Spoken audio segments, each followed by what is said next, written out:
Saludos, ¿cómo están? Bien. ¿Tranquilo? Sí. ¿Con deseo de oír la palabra? Sí. Bueno, así como hay deseo para oírla, también yo sé que va a haber deseo para cumplirla, para obedecerla. Y va a haber también deseo para buscar, escudriñar, indagar los textos sagrados para alcanzar ese conocimiento que todo hombre y toda mujer desea tener para conocer a Dios, para amar a Dios y para alcanzar la bendición que Dios tiene preparada para todos los hombres y todas las mujeres que le aman. De manera es que este estudio va a ser de mucha importancia para ustedes y de mucha experiencia.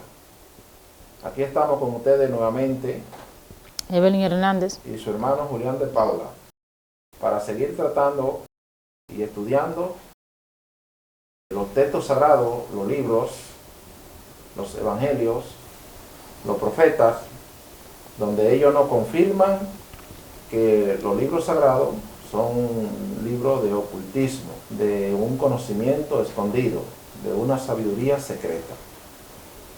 Entonces esto tiene una importancia bien grande, porque la mayoría de las personas que lee los textos sagrados tiene tendencia a tomar las cosas desde el punto de vista literal, cuando realmente tiene un sentido figurado, un sentido enigmático. En la Biblia hay muchas figuras literarias que usan los escritores para ocultar su mensaje. El mismo Jesús de Nazaret abrió su boca en parábola, en muchas alegorías, y eso tiene una razón, eso tiene un porqué. Entonces, cuando entramos al terreno del estudio de las Sagradas Escrituras, esa es una de las primeras cosas que tenemos que tomar en cuenta, de que todos los textos sagrados son libros de ocultismo, son libros de un conocimiento escondido. Y para los reveladores hacer eso, tienen que ponerle sobrenombre a todos los personajes y a todas las cosas. Entonces eso lo saca de la posibilidad de ser entendido por el común de la gente. Eso lo saca de la posibilidad de ser entendido por los hombres y las mujeres ordinarios. El apóstol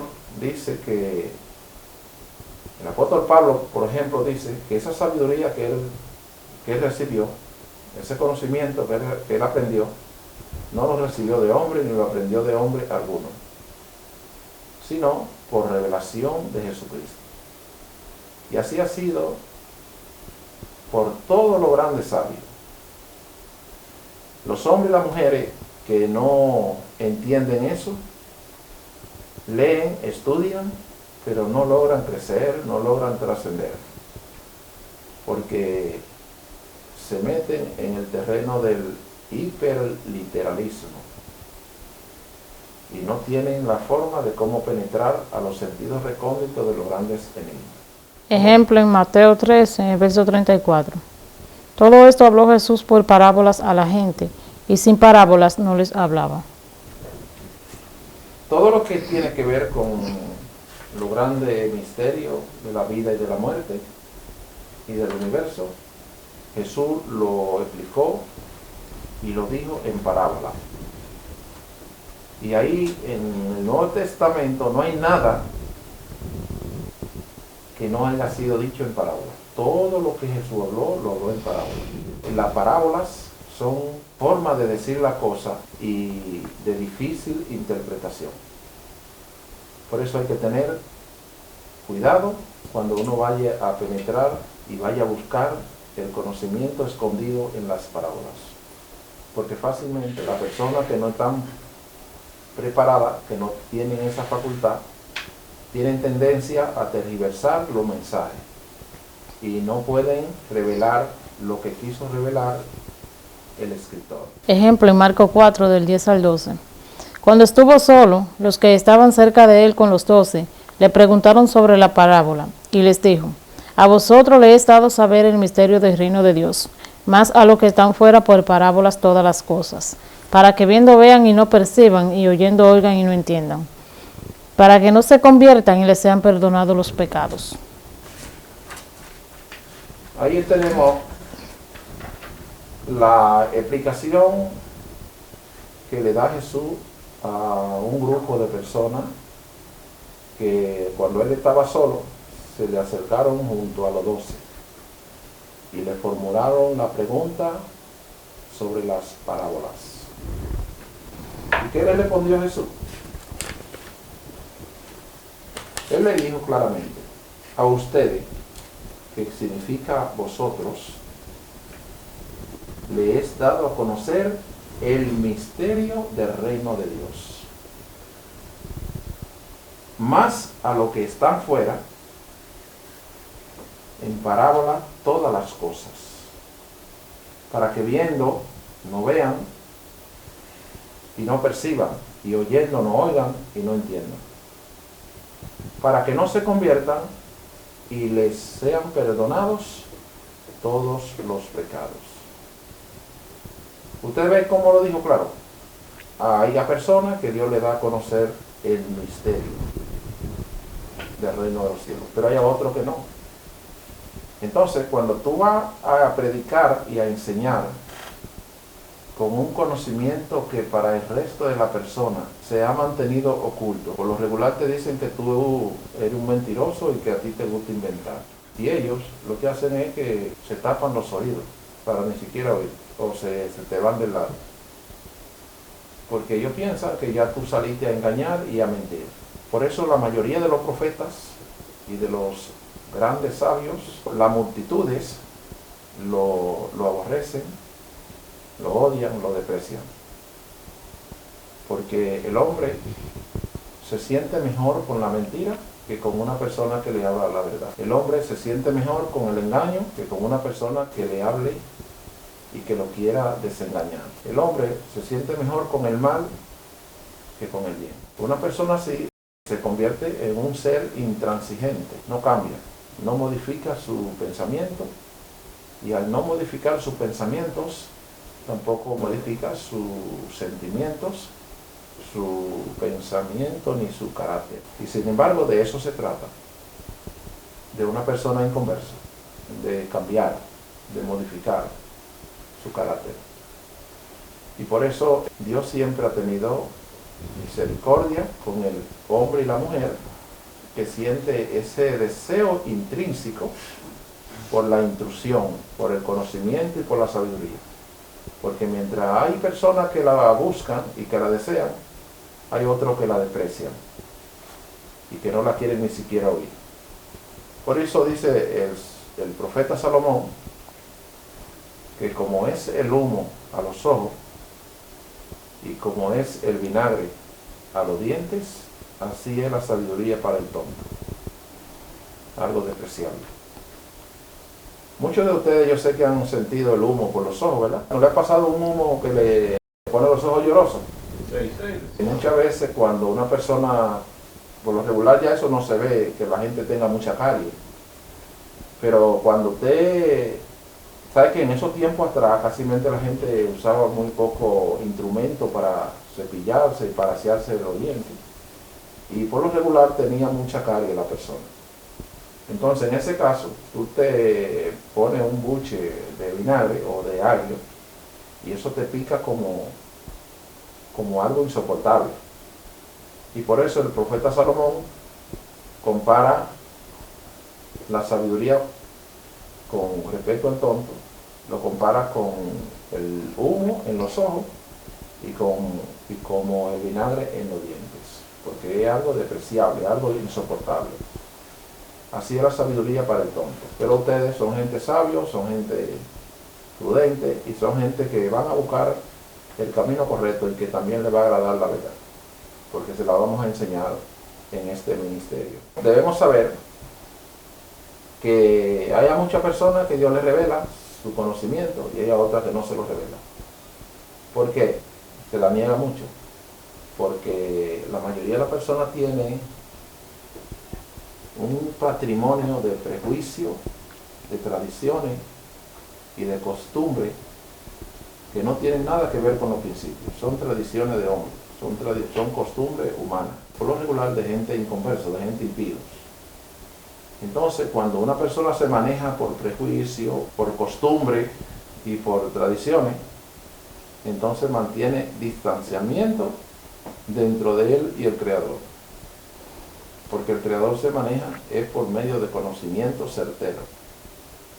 Dios es la fuente de la sabiduría, del conocimiento y del poder. Y a Dios, dicen la Sagrada Escritura, que Dios a nadie ama sino aquel que mora con la sabiduría.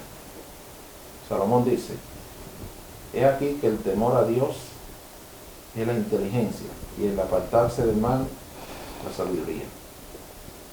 De manera es, mi hermano, que yo lo amonesto y lo aconsejo a que busquemos, escudriñemos aquel conocimiento del mundo superior que Él nos va a ayudar a trascender, a crecer y a evolucionar. Ejemplo en Marcos 4, del 21 al 23. También les dijo, ¿acaso se trae la luz para ponerla debajo del almud o debajo de la cama? No es para ponerla en el candelero, porque no hay nada oculto que no haya de ser manifestado, ni escondido que no haya de salir a la luz. Si alguno tiene oídos para oír, oiga. Otra vez, otro apóstol dice claro, ¿acaso se trae la luz para ponerla debajo de un almud o debajo de la cama? ¿No es acaso para ponerla en el candelero? ¿Qué es el candelero? El candelero es una pieza que se usa o se usaba en los templos, en la sinagoga, donde se ponían las lámparas, las luces. El objetivo, la meta de la lámpara es iluminar en la parte oscura. Desde el punto de vista esotérico, el concepto luz se traduce como conocimiento, sabiduría. Entonces, por eso dice que la luz no se trae para esconderla. El conocimiento no se trae para esconderlo, sino para ponerlo donde sea útil a la humanidad. Donde la humanidad pueda aprovecharse de ese conocimiento para salir del estado de letargo, del estado de inercia en el cual ha vivido por muchos tiempos. Porque Dios no quiere que nosotros permanezcamos inertes. Dios quiere ver el cambio, Dios quiere ver la evolución, Dios quiere ver la trascendencia en cada hombre y en cada mujer. Por eso la luz no se puede esconder. La luz hay que ponerla donde se utilice, donde sea útil. Por eso cada mensajero de Dios tiene como misión llevar la palabra, llevar el conocimiento. Cuando Jesús vino, fue un hombre sumamente evolucionado, sumamente entendido. Y él no tuvo otra actividad superior que la de instruir hombres y mujeres por el camino del bien, por el camino de la verdad, por el camino de la justicia, que es el camino de la santidad. Esa fue la misión que él hizo. Incluso desde los 12 años, ya él estaba ministrándole la palabra a hombres y mujeres de 40, 50, 60 y 70 años en los templos, en la sinagoga. Y en una ocasión él fue a Israel con su padre carnal, su madre y su hermano, a una fiesta, a una celebración, a un culto. Y por la mañana, cuando descendían a su pueblo natal, ya después de muchas horas de camino, ellos notaron que Jesús no iba con ellos y decidieron volver hacia atrás a buscarlo. Cuando llegaron al templo donde estaba Jesús, que era donde se había celebrado esa noche antes el culto o las ceremonias, lo encontraron allí dialogando con los jefes de la sinagoga. Y lo mandaron a buscar y le dijeron, mira, dile a Jesús que aquí está su madre, su padre y sus hermanos buscándolo, que por favor que no nos haga eso. Y él les respondió y le dijo, pero ¿quiénes son mis padres, mis madres y mis hermanos? Son los que están aquí conmigo, oyendo la palabra de Dios y obedeciéndola. Y de esa forma, él subestimó a su familia terrenal y puso en alto a su familia espiritual. De manera es que Jesús, la misión de él fue instruir, enseñar. Él fundó una escuela y de ahí salieron 12 grandes maestros que él lo envió. De la manera que Dios lo envió a él lo envió a ellos a predicar y a enseñar. Y le dijo, vayan por el mundo, prediquen esta palabra a toda criatura. El que crea y sea bautizado será salvo, más el que no crea será condenado. Y eso fue lo que ellos hicieron también, enseñar. Y se dedicaron a tiempo completo. No era de que mañana sí, hoy no. No, era siempre. Ellos imitaron su maestro. Por eso, los mismos textos sagrados dicen que como es el maestro, así es el discípulo.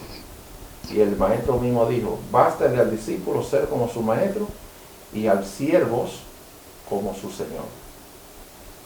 De manera es que lo que le estoy diciendo es que la misión de todo enviado de Dios es enseñar a las personas que saben menos. Incluso yo recuerdo que cuando yo estaba en la escuela, por lo regular siempre en las aulas hay estudiantes que sobresalen a los demás en algunas materias. Y el profesor, que es el que encargado de impartir docencia, a veces utiliza a esos estudiantes para ayudar a sus compañeros. Así hacía el maestro. El maestro desde el principio, cuando todavía no estaban enteramente preparados, él lo enviaba por las casas, por las aldeas, por los barrios. Vayan y prediquen, pero vuelvan.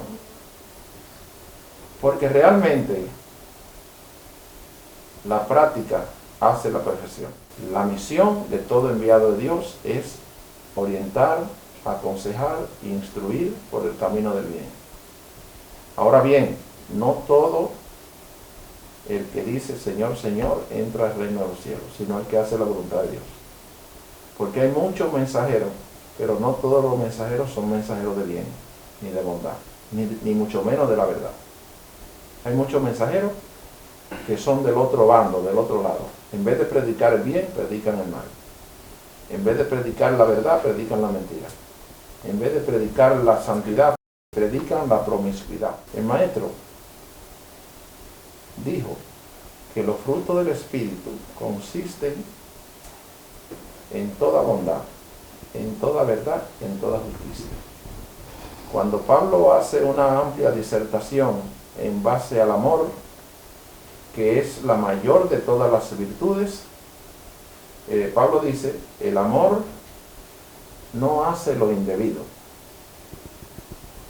Esas son una de las cualidades principales del amor, del verdadero amor, del amor divino. El amor no hace lo indebido. El amor no tiene contentamiento en la mentira, sino en la verdad. La persona, el falso maestro, no tiene contentamiento en la verdad, sino en la mentira. Hay que saber y aprender a distinguir entre un falso maestro, entre un falso instructor y un instructor verdadero. Porque no todos tienen la misma misión. Ejemplo en 2 Corintios 4, del 3 al 5. Pero si nuestro evangelio está aún encubierto entre los que se pierden, está encubierto, en los cuales el Dios de este siglo cegó el entendimiento de los incrédulos, para que les resplandezca la luz del evangelio de la gloria de Cristo, el cual es la imagen de Dios.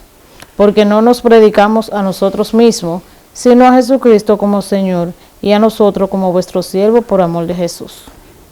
Y aquí el apóstol hace una bonita declaración. Él dice que su evangelio no está encubierto, no está escondido. Y si acaso está escondido, es entre los incrédulos, a los cuales el Dios de este siglo ha cegado el ojo del entendimiento de los incrédulos, para que no les resplandezca la luz del evangelio de la gloria de Cristo, el cual es la imagen de Dios. Ese evangelio, ya hoy día, no podemos decir que está oculto, en cierto sentido de la palabra. ¿Por qué? Porque la palabra de Dios dice, la ley le fueron dadas a Moisés, pero la verdad y la explicación de las cosas vinieron por Jesucristo. La misma cosa que están escritas en la ley, son las que están explicadas en los evangelios. El mismo maestro dijo: yo no he venido para abrogar la ley de los profetas, sino para cumplirla. ¿Qué es lo que quiere el dicho abrogar? Abrogar significa anular, quitar, dejar sin efecto. No, Jesucristo no vino a eso. Jesucristo vino fue a ponerle la explicación necesaria sobre la mesa para que todo aquel que se sienta con la necesidad del pan espiritual pueda alimentarse de manera eficaz, de manera suficiente. Por eso los apóstoles se entregaron de una forma completa en un abnegado servicio en favor de la humanidad, para cumplir el mandato encomendado por su maestro. Por eso ellos dicen que ese evangelio no está oculto, ese evangelio no está escondido. Sin embargo, los falsos maestros de hoy, los falsos apóstoles, cuando les conviene, miran hacia el Antiguo Testamento. Cuando no les conviene, dejan de mirar el Antiguo Testamento y se ponen a mirar de nuevo. Y así viven saltando y brincando, pero no cumplen ni el viejo ni el nuevo, porque la misión de ellos es evadir y eludir los principios de Dios, los mandamientos de Dios. Ejemplo en Romanos 11, del 7 al 8. ¿Qué pues? Lo que buscaba Israel no lo ha alcanzado, pero los escogidos sí lo han alcanzado, y los demás fueron endurecidos. Como está escrito, Dios le dio espíritu de estupor, ojos con que no vean y oídos con que no oigan hasta el día de hoy. Aquí tenemos una declaración que nos hace el apóstol, donde dice que Dios le dio espíritu de estupor, ojos con el cual no vean y oídos con el cual no oigan, hasta el día de hoy. Recuérdense que el mundo, el universo es dual en todo el sentido de la palabra. Hay un espíritu de estupor, que es el espíritu contra sabiduría, contra inteligencia. Pero también hay otro espíritu, que es el Espíritu Santo.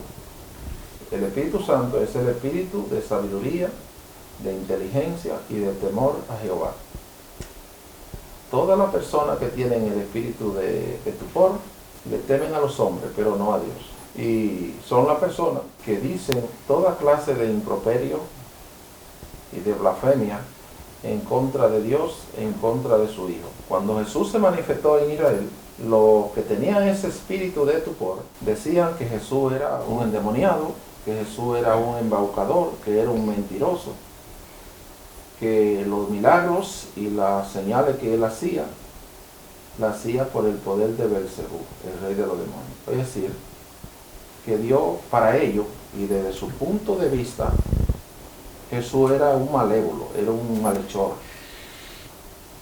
Tanto así, que cuando a él le estaban pasando juicio para condenarlo a muerte, aquel que hacía ese trabajo le dijo al pueblo, ¿sabe que en ese entonces acostumbraban a indultar uno de los presos, de los condenados a muerte?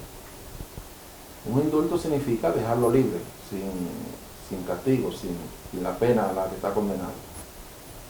Entonces, él le preguntó, ¿a quién le resuelto? ¿Le suelto a Jesús, su rey, o le suelto a Barrabás? Y la multitud le gritaron a una, crucifícale, crucifícale, mejor suéltanos a Barrabás. Pero ¿quién representa a Barrabás en ese escenario?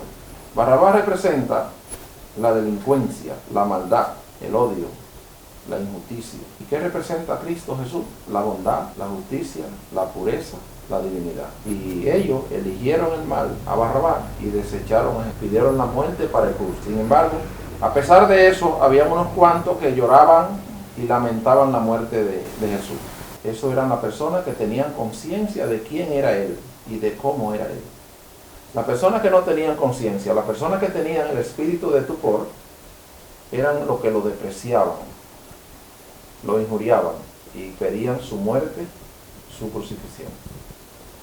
De tal manera es que cuando eso se repita, habrán también personas que de igual manera pedirán su muerte y dirán que le suelten a Barrabás. porque el hombre y la mujer sin conocimiento, sin sabiduría, nunca aspira al bien, sino al mal. Os hago saber, hermanos, que el evangelio anunciado por mí no es según hombre, pues yo ni lo recibí ni lo aprendí de hombre alguno, sino por revelación de Jesucristo. Porque ya habéis oído acerca de mi conducta en otros tiempos en el judaísmo, que perseguía sobremanera la iglesia de Dios y la asolaba. Y en el judaísmo aventajaba a muchos de mis contemporáneos, siendo mucho más celoso de las tradiciones de mis padres. El apóstol Pablo, escritor de la carta a los Gálatas, él habla y explica de su ministerio.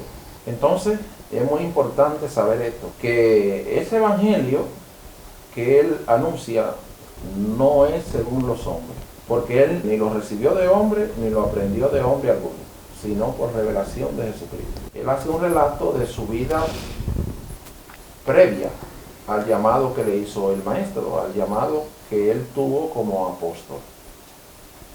Antes de él pertenecer al equipo de sus apóstoles, él perseguía, maltrataba y asolaba la iglesia de Cristo. ¿Y por qué?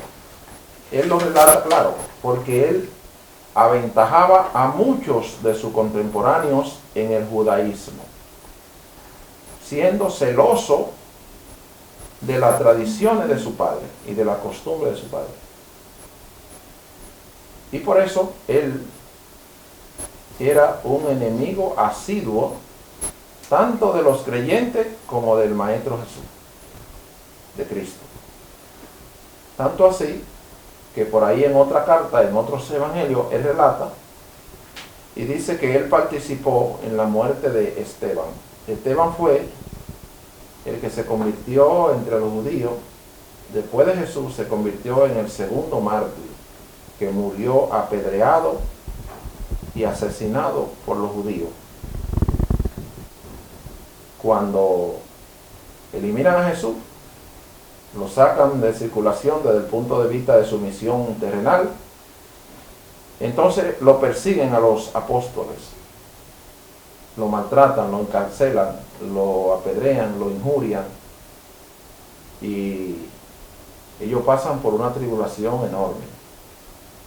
Y Pablo era uno de esos. Pero luego Dios lo llamó, lo eligió, y ese hombre cambió su forma de pensar, cambió su sentimiento y su pensamiento. Y después, él se convirtió en uno de los hombres más perseguidos y más maltratados por los judíos, por los que eran sus amigos.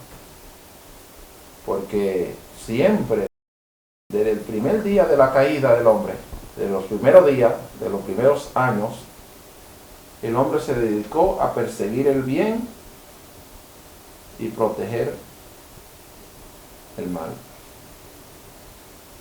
La humanidad se ha dedicado a hacer la involuntad de Dios y a aborrecer la voluntad de Dios. El hombre se ha dedicado a contradecir la palabra del Señor y a proteger la palabra de la serpiente, del enemigo. Porque todas las virtudes que el hombre tenía anterior al pecado, ahora la tiene pero invertida. La verdad la tiene en lugar de la mentira. El bien lo tiene en lugar del mal y el mal en lugar del bien. La luz le parece tiniebla y la tiniebla le parece luz. Las cosas malas le parecen buenas y las buenas le parecen malas. La justicia le parece una injusticia y la injusticia le parece injusticia. Y así sucesivamente todas las cosas. De manera es que para hacer un hombre normal nuevamente, desde esa posición, tiene que ser sometido a muchos cambios y a muchas transformaciones. Porque realmente el maestro dijo: bienaventurado los de limpio corazón, porque ellos serán llamados hijos de Dios. Ejemplo en Santiago 1, del 5 al 6. Y si alguno de vosotros tiene faltas de sabiduría, pídala a Dios, el cual da a todo abundantemente y sin reproche, y le será dada. Pero pida con fe, no dudando nada, porque el que duda es semejante a la onda del mar, que es arrastrada por el viento y echada de una parte a otra. Aquí tenemos una exhortación de Santiago, una exhortación que todos debemos prestarle suma atención. Y él dice, si alguno se encuentra falto de sabiduría, pídala a Dios, el cual da a todos abundantemente y sin reproche, y le será dada. Pero el que pida con fe, no dudando nada. Porque el que duda es semejante a la onda del mar, que es arrastrada por el viento y echada de una parte hacia otra. Un hombre así, que no espere que va a recibir nada del Señor, porque el hombre y la mujer de doble ánimo es inconstante en todos sus caminos. Inconstante quiere decir que no persevera, es fluctuante, tiene duda, y una persona que duda no tiene fe. De tal manera es que todos los que quieran sabiduría, pídansela a Dios, y Él te la dará abundantemente y sin reproche. Hay muchas personas que han tenido la facultad de encontrar a un buen maestro, y también por medio de ese maestro recibe la bendición del conocimiento y de la luz eterna. Pero Dios, como quiera, tiene que intervenir en tu vida para que te motive, para que te promueva y salga del letargo, de la inercia. Porque Dios es el que produce en nosotros el querer como el hacer. Si un profeta o si un apóstol se sacrifica muchas veces por ti y Dios no hace nada por ti, todo va a ser inútil. De manera es que debe haber ese llamado, ese deseo intrínseco de recibir la bendición, de luchar por la bendición, de desear la bendición. Ejemplo en Hechos 8 del 26 al 31.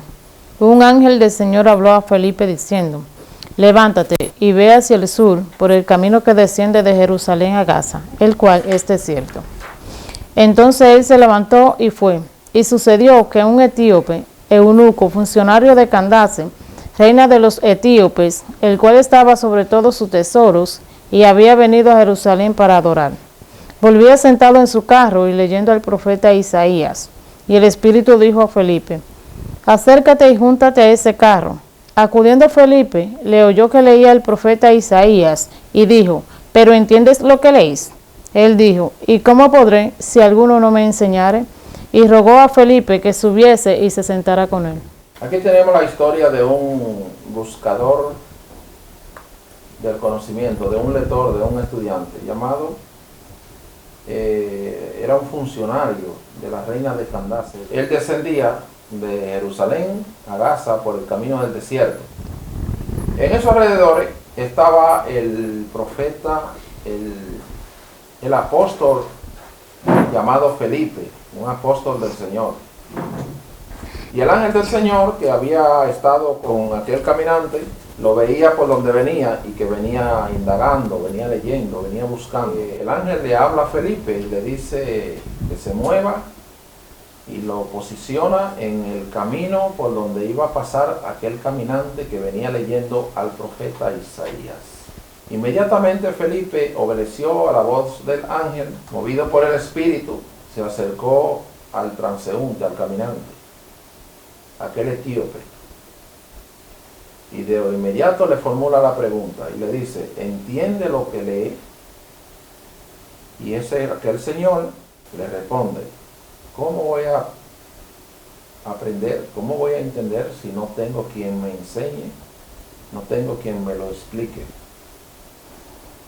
Entonces invitó a Felipe que se montara en el carro con él y continuaron, Felipe ministrándole la palabra, y él recibió la palabra, conoció a Cristo, conoció a Dios y conoció el camino que por mucho tiempo había estado buscando. Pero hay algo que resaltar en aquel etíope. Se ve que era un señor que, a pesar de que buscaba a Dios, que buscaba el conocimiento, todavía no le había sido dado el entendimiento. Pero él reconoció su ignorancia y por eso recibió la sabiduría. Estoy seguro que si ese señor hubiese sido una persona arrogante, de aquella persona que pretenden de tener ese patrimonio de sabiduría que a veces no lo tienen, si hubiese sido una persona arrogante, engreída, orgullosa, le hubiese respondido que él tenía el conocimiento, que él estaba entendiendo. Pero él fue sincero y fue honesto con él y con el apóstol y con Dios.